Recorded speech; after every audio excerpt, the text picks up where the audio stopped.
News Talk 94.5 WPTI, 96.7 FM WTOB. And you're listening to the Wealth Guardian Show with Doug Ray, helping you to retire that job, but keep the paycheck. Today, we got a special show for you.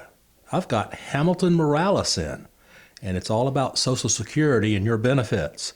And of course, Brice is still here with us. Welcome, Hamilton. How you doing this morning? I'm doing great. How are you? I'm doing so good. So happy you came into the studio today to record this show.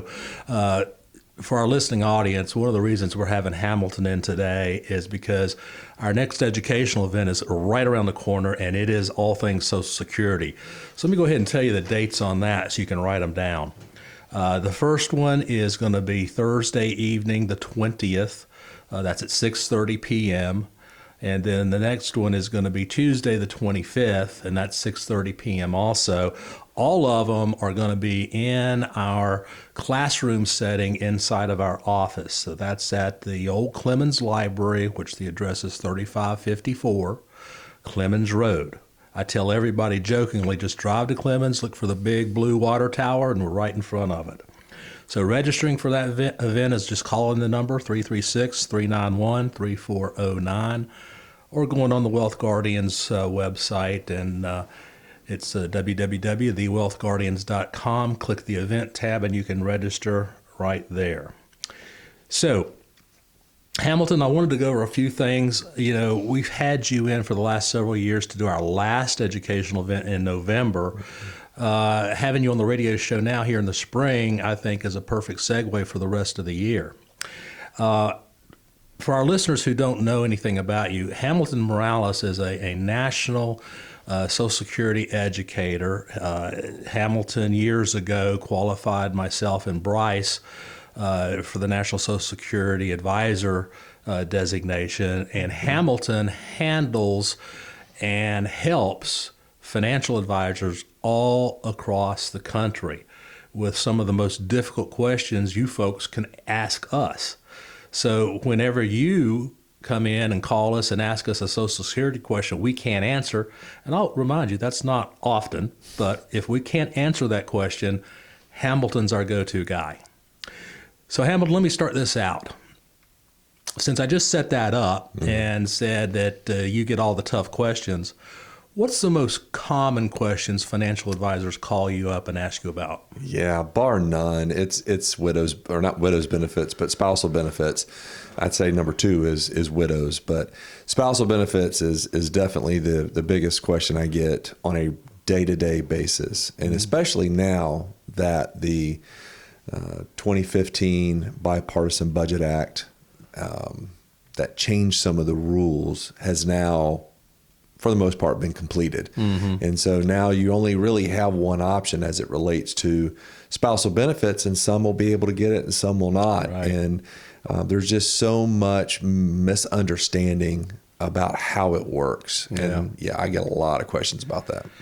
You know, I can certainly verify that, because whenever we do a workshop, I typically ask the crowd, you know, how many of you have ever heard of spousal benefits? And I get about half the hands go up. So the other half just clearly don't know. And yeah, you're right. The big thing that changed about spousal benefits is that the spouse that the spousal benefit is being drawn off of has to file and receive their benefits now, whereas before in 2015 they could file their benefit and suspend it. So that was a nice little strategy that's gone away for us. So the other thing I've run across is divorce spousal benefits. Yeah. A lot of people don't even know that exists. Yeah, that's probably the second question that always follows when we talk about spousal benefits. And so when you're dealing with somebody who has been divorced, you know, anything you have to do with Social Security is all about the rules. If you know what the rules are, then you stick with those rules and you ask those questions. And if you meet that criteria, then okay, they can do that. Well, divorced spouse, you have to have a qualifying marriage. Well, what the heck is a qualifying marriage? And you have to have been married for 10 consecutive years before you got divorced. That would be considered a qualifying marriage. And then at that point in time, there's a possibility that you could qualify for spousal benefits at that point in time. The only difference between a divorce situation and a married situation, one, obviously the qualifying marriage, but the second part of that is with a marriage, one spouse has to turn on their benefit before the other spouse can get spousal benefits. Mm-hmm. With a divorce situation, the ex-spouse only has to reach age 62. They don't have to turn on their benefit. And that's a big key that people don't know. Yeah. They don't understand. Yeah. You know, the other funny thing about that I've discovered over the years of doing this is, you know, a lot of people think that if somebody files for that divorce spousal benefit, it's going to affect the ex-partner. Mm-hmm, mm-hmm. It doesn't. It doesn't. Not at all. In fact, we could get kind of crazy here, and this happens where maybe that particular person's been married multiple times for 10 plus years before getting divorced, and you may have two ex-spouses getting a spousal benefit off of the same work record. Not only does it not affect that person, it doesn't affect the two ex-spouses either. They all get the same. So. Yeah, it's kind of crazy how the whole thing works. But yeah, I'm glad we cleared up the spousal benefit because that truly is the biggest question out there in folks' mind. You know, Hamilton, talking about who can qualify for a spousal benefit, it brings to my mind the thought about, well, no wonder Social Security is struggling financially, you know, and they just recently came out and they said, okay, you know, by 2033, we're not going to have enough money to pay all the benefits. Mm-hmm. Tell me your thoughts on that.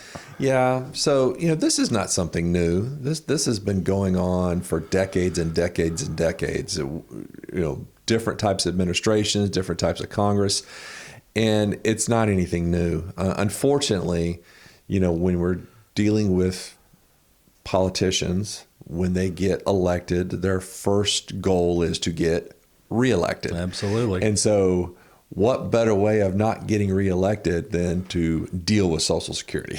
Because you're not going to make everybody happy. Yep. And so it just keeps getting kicked down the road. And eventually it's going to have to be dealt with. And so I do believe it will get dealt with. I don't believe we'll get to 2033 and all of a sudden, you know, we don't have the money to pay for it. I think there's going to be some tough decisions that are going to have to be made. I totally agree. Well, if you just joined us, we have a special guest today, Hamilton Morales, and we're talking all things Social Security. We do have workshops coming up right around the corner, and I want to invite you to join us on Thursday the 20th at 6:30 p.m., and then again the next Tuesday night, the 25th at 6:30 p.m., all right here in our classroom in our office here in Clemens, 3554 Clemens Road. So call us at 336-391-3409. Hamilton, just quickly give me an idea of how you would start to shore up the finances in Social Security. Yeah, there's definitely different ways of doing that. I think one of the biggest ways, easiest way to, I don't know if it would shore it up, but it would certainly help a lot, is to just get rid of the earnings limits that you pay into Social Security. I mean, right now it just went up. It's $160,200, I believe. It is. So basically, if you make over that, any income that you make over the 160, you don't pay into Social Security. Well, why? That doesn't make any sense. If you're working, pay into Social Security, I do think it would help immensely. Again, I don't think it'll solve the problem, but it would give us much longer. Put a big patch on it. A huge patch. Well, Hamilton, right now you've come up to the time in our show where Brice likes to stump Doug with our trivia question. So now I'm going to get a chance to stump my master Hamilton on Social Security. So, Hamilton, as you are well aware, Social Security is taxed on the federal level in one of three tiers. Either it's zero, or it's taxed at 50%, or it's taxed at 85%. Correct. And that tax rate depends entirely on your provisional income. Okay? So here's your trivia question.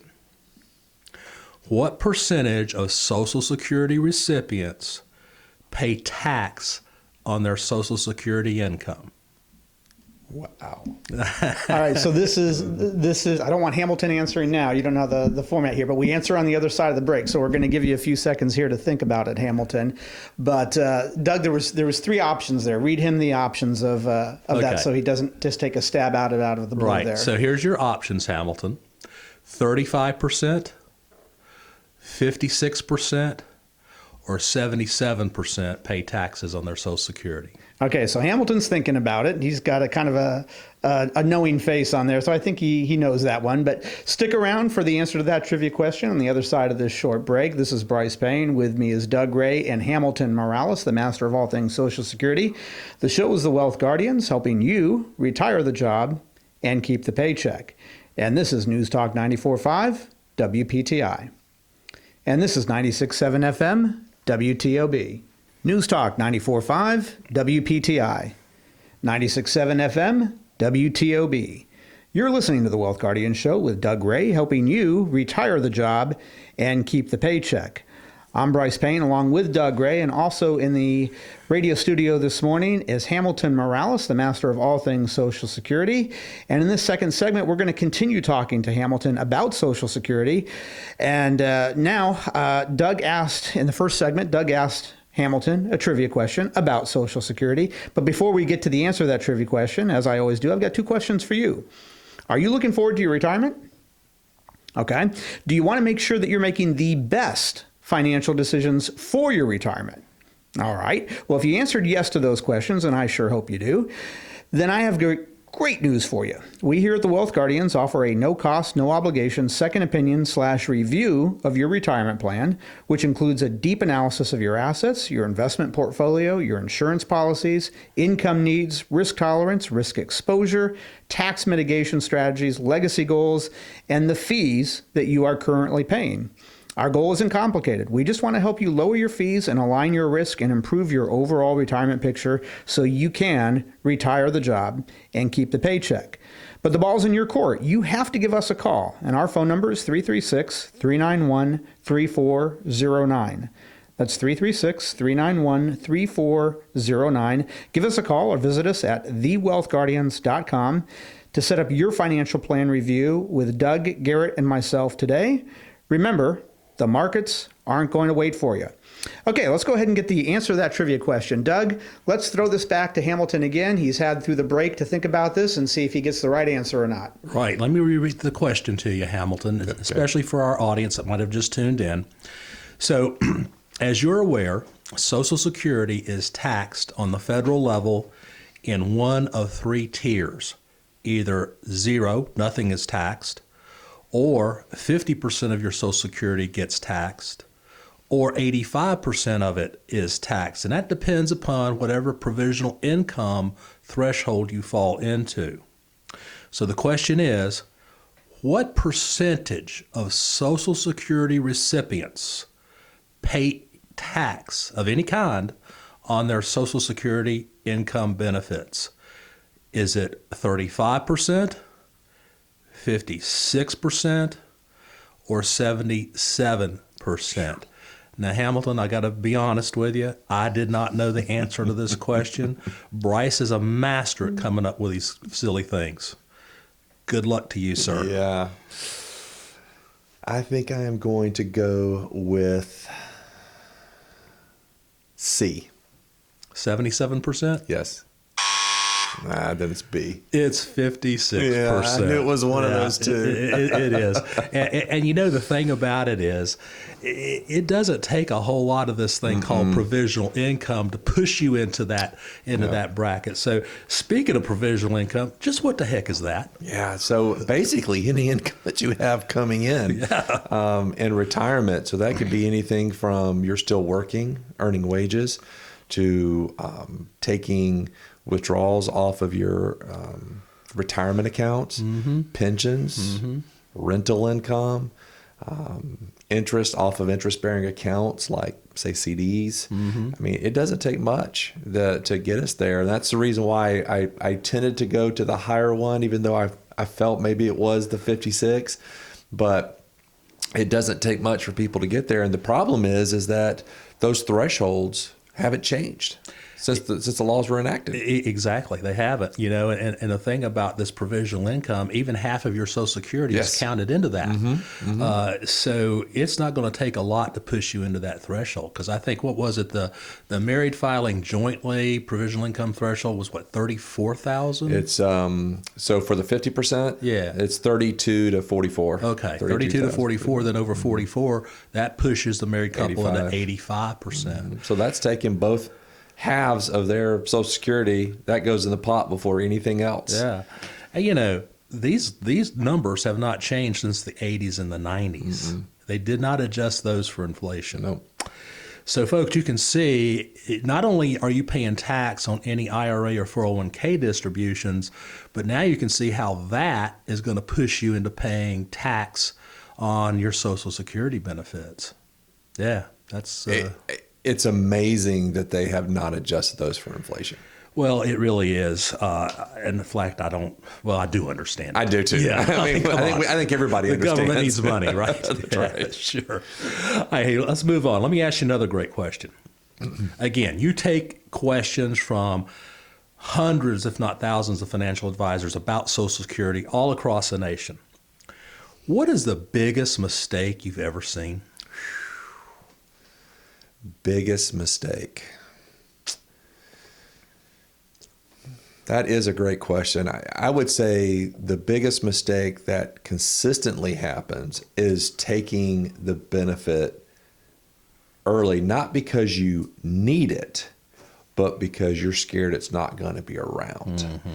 And if you are one of the spouses that has the higher of the two benefits, not only does that affect you, but if you predecease your spouse, it's going to affect them as well. Absolutely. And I just almost like flying off the hip and just making a decision and doing it, it's just, to me, is the biggest mistake you can make. Because how do you know how this is going to affect you long term? How do you know how this is going to affect your spouse long term? And the only way to know that is by putting it inside of income plan and running that thing out. And that gives you a really good idea on whether or not you're making a good, solid decision. Yep. Because if you do file before full retirement age, then if you continue to work, you're going to be pushed up against what's called the earnings test, which means, I forget exactly this year, because they do increase this number. What is the earnings test number limit for income? It's 21,000. 21,000. Yeah. We had a case last year where we had, she was a therapist working part-time and decided for whatever reason she wanted to take her Social Security before full retirement age. And either she didn't hear us correctly about the earnings benefit or she forgot about it. But anyway, long story short is she took her Social Security benefit. She worked part-time, taking therapy jobs as they came along, and wound up making more money than she should have, and a whole lot of her Social Security got taxed. Yeah. So you got to be... Well, real quick, it's not taxed, it's withheld. It was withheld, Yeah, exactly. withheld. Thank you for clarifying. Yeah. And tell them how they do that, by the way. Oh, that's fine. Yeah. So for every $2 that you earn, and this is earned wages, so this is not rental income or pensions or taking money out of your IRAs. This is truly wages. And so for every $2 above the $21,240 that you earn in wages, they're going to withhold $1 of your Social Security benefits. And they hang on to that for you until you either retire or you hit full retirement age. Once that happens, then they take that dollar amount, whatever that was that they withheld, and they recalculate it back into your benefit based off of life expectancy. So you see a little bit of an increase in your benefit, but it's not much. What do you mean? No lump sum? No lump sum. No lump sum. You don't get that back. Oh, my goodness. Well, if you just joined us, you're listening to the Wealth Guardians radio show. My name's Doug Ray. With me is my special guest, Hamilton Morales. We're talking all things Social Security because we got two great workshops coming up for you folks. It will be the first one Thursday, the 20th at 6:30, followed by Tuesday, the 25th at 6:30. All in our classroom setting in our office in Clemens at 3554 Clemens Road. All you have to do to sign up is call us at 336-391-3409. So Hamilton, at the first of the show when I introduced you, I said that we joke about you being our walking, talking encyclopedia of Social Security, but that didn't come quickly. You joined an association called the National Social Security Advisors, and of course, you educated myself and Brice, and you'll be educating Garrett so he can get his certification. Tell us a little bit about that organization. Yeah, so they're based out of Cincinnati, Ohio. And the two gentlemen that run that company, Mark Kiner, he was a tax preparer, CPA, not exactly, he was in the tax world for, 25, 30 years, something like that. And then Jim Blair, which worked for the Social Security Administration for 35 years. And so they decided to join forces and created the NSSA to educate professionals, whether it be financial professionals, tax preparers, attorneys, whatever, to understand Social Security better, to better help their clients that are out there. And so I went up and took the class, and then went back up again a year or so later and took an advanced class, and then decided at that point to get certified to be able to teach it. So they helped me with that, and I got certified to do that, and that's the class you guys was a part of. And you have to take a test at the end. It's about an 8-hour course, and then you take a test at the end, which is, brutal. To have to do that. It's not an easy class to pass. No, not at all. But it's good. And, for somebody like me, I get questions every day. So that stays real fresh in my mind. For guys like you, maybe you do get questions on a regular basis, but probably not on a daily basis. So sometimes you start to question, wait a minute, I know the answer to this question, but for whatever reason, I'm not 100% confident. That's typically when I get a phone call from you guys. Yeah. Absolutely. Well, a few moments ago, we were talking about full retirement age and the earnings test and so forth. What I want to do with the remaining couple minutes we have is let's talk about when to file. Is there one best time for somebody to file for Social Security? Because you can file between age 62 and 70. Right. The answer is yes. The question is, how do you find out? Exactly. Right? Yeah. And I think the biggest issue, again, you've got the people on one end that say, hey, look, I'm scared Social Security's not going to be around. I'm going to file for it early. And then you've got those other people that just want to get the most out of Social Security that they can without really looking at how that's going to affect them long term. And so everybody's situation is different. And so because everybody's situation is different, you have to make sure that you take that information, put it into an income plan. How does this affect me long term? Exactly. And that's what we do for our clients every single day. Every day. Hey, here's a little, not a benefit, but a little trivia about me. In less than 10 days, I have my retirement age birthday. Oh, full retirement age. My full retirement age birthday, yeah. But my plan is not to take it. I'm going to collect those 8% plus growth till 70. Yep, Absolutely. Yep. Hamilton, thank you so much for being here today. It was fantastic. Really appreciate it. Thanks for having me. You bet.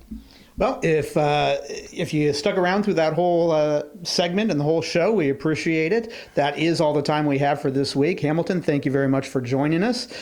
We hope the rest of your weekend is everything you want it to be. This is Brice Payne, along with Doug Ray and Hamilton Morales. The show is the Wealth Guardians, helping you retire the job and keep the paycheck. And this is News Talk 94.5 WPTI. And this is 96.7 FM WTOB.